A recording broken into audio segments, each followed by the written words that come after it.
Alright guys, this is BronyDan, and this is another BronyDan Talks Doctor Who. I know it's been a while since I've done one of these, but, you know, things have been getting in the way, and obviously we're in a pretty difficult period now with the coronavirus and everything, but hopefully that shouldn't stop me from bringing videos back to you.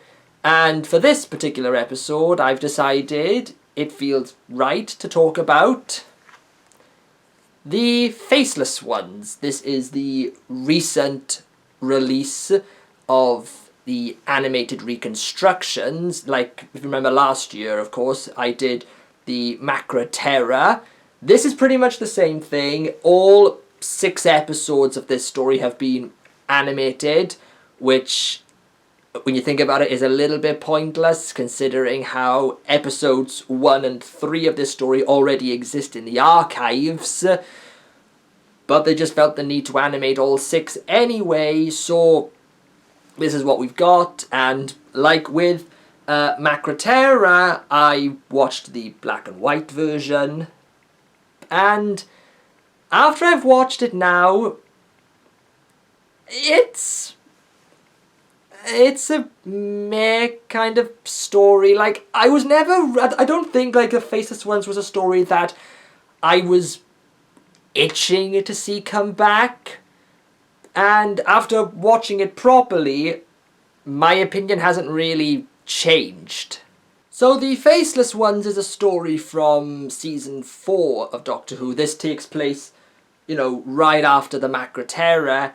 And in this episode, the Doctor and his companions land at Gatwick Airport, where it turns out there's a bit of a mystery going on. We have a particular flight company called Chameleon Tours, where they have been apparently taking some young people on their package tours, as they were, and for some reason they just don't arrive at their destinations, and for whatever, and there's a mystery going on about what exactly is happening, who is in control of Chameleon Tours, and why are they taking all these young people. And it's a, like, again, it's to find, big mystery to find out where everyone is, who's behind it, why are they doing it, and in 6 parts, it just plods along. I don't want to say this because, like, I'm not that bad with 6-parters. I'm happy to sit through a 6-parter. But the problem I have with The Faceless Ones is that this really should have been a 4-parter, if anything, because there's so much going on in the story that it feels completely unnecessary, and characters feel completely unnecessary. The big one, of course, the big ones being unnecessary because of it, is Ben and Polly, because this is really a second Doctor and Jamie story. I think this is where the double act of the Doctor and Jamie really comes into fruition, and it does sort of come at the expense of Ben and Polly, because I'm not going to spoil, I may as well spoil the ending of this one, but this is Ben and Polly's last story, and they leave, they leave at the end of episode 2. They show up in episode 2, and then they just completely disappear from then on until, like, the last 2 minutes of episode 6, when they're like, oh, we're back where we started now, so, bye. Like, that's pretty much how they go out. And, okay, I mean, like, I know it's better than what Dodo got when she left, but at the same time, you're like, you could have probably handled this a little bit better, especially because, like, I just think for your last story, you probably should be involved a little bit more, instead of having your contract expire on the 2nd episode. And I think the big problem for why I have a problem with the pacing and the padding of this story, and I think some people will probably hate me when I say this, but it's probably because of Samantha Briggs. Now, this is the thing, I'm conflicted because I don't mind Samantha Briggs as a character. I thought Pauline Collins did a fantastic job playing her, and I loved the dynamic that she had with Jamie. But the problem is the fact that they were clearly building her up to take over from Ben and Polly, and I think if it had gone through, it probably would have been. I wouldn't mind it so much, and it would have been an interesting character dynamic to have, you know, Jamie, this tough Scotsman, having to deal with this cheeky, know-it-all Scouse girl. But obviously, as we all know, that Pauline Collins didn't want to be a series regular. She didn't want to commit to a television series. So it just kind of feels like a lot of her scenes where they're building her up and she's heavily involved in the story, you can just think we could probably have cut you out of the story entirely, and you would have probably cut down an episode or two and then trimmed it down a little bit, and then you could have got I think it would have been a decent 4-parter. But it's not, and it just feels so plodding. Again, I use that word a lot, but it just gets boring. But like I said, it's a good thing that Pauline didn't join, because if she did, we probably wouldn't have had Victoria. And I've always been one of those people who's very defensive of Victoria. I love that TARDIS team of the Doctor, Jamie and Victoria. It's one of my favourites.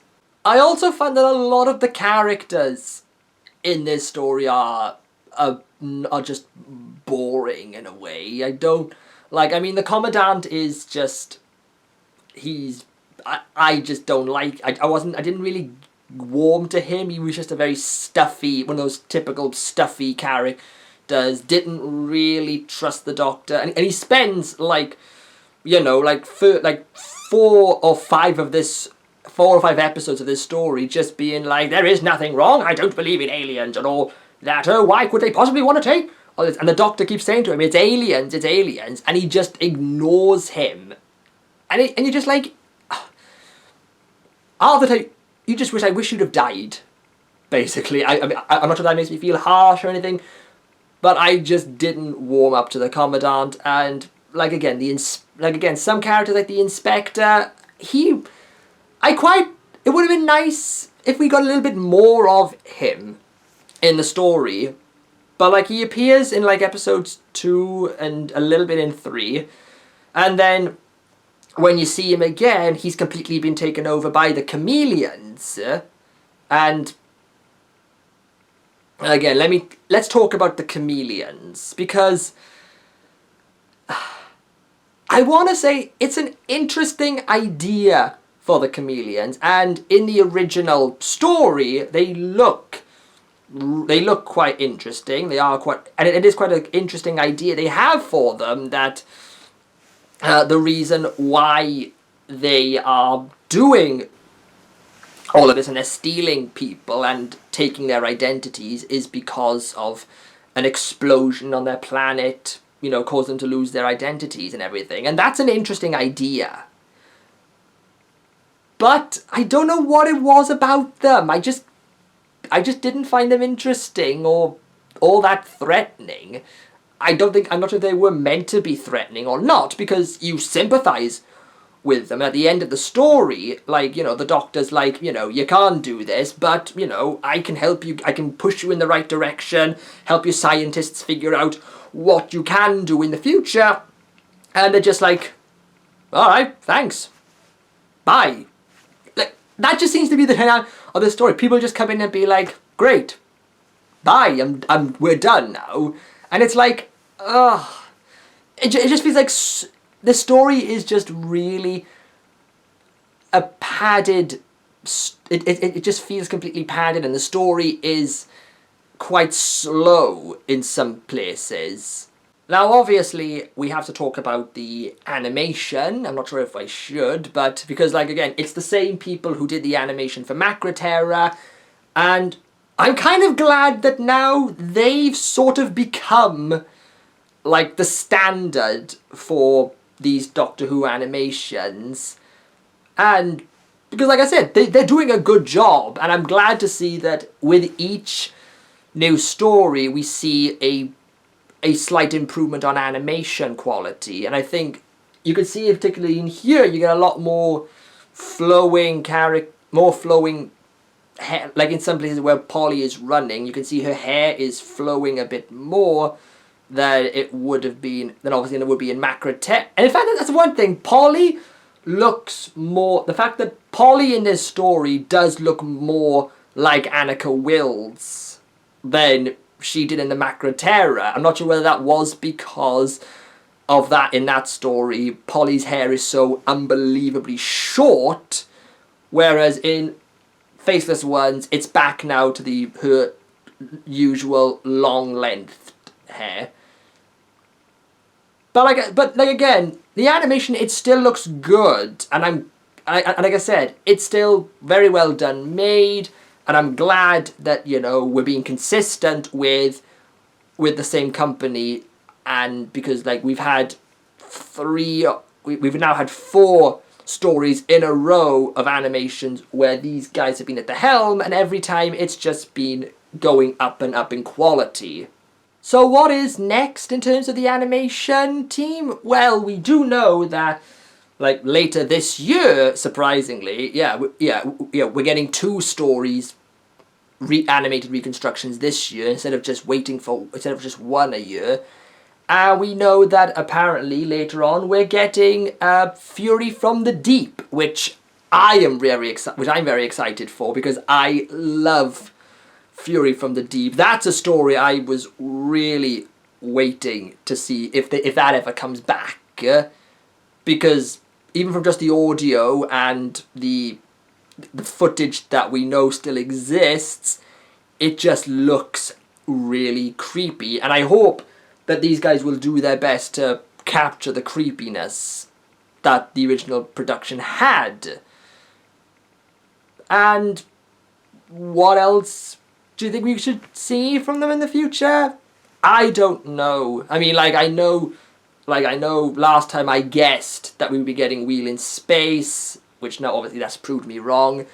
But hopefully that does come back, just so that we can have all of the Cybermen stories on DVD finally. So, yeah, Faceless Ones, it's okay as a story, but it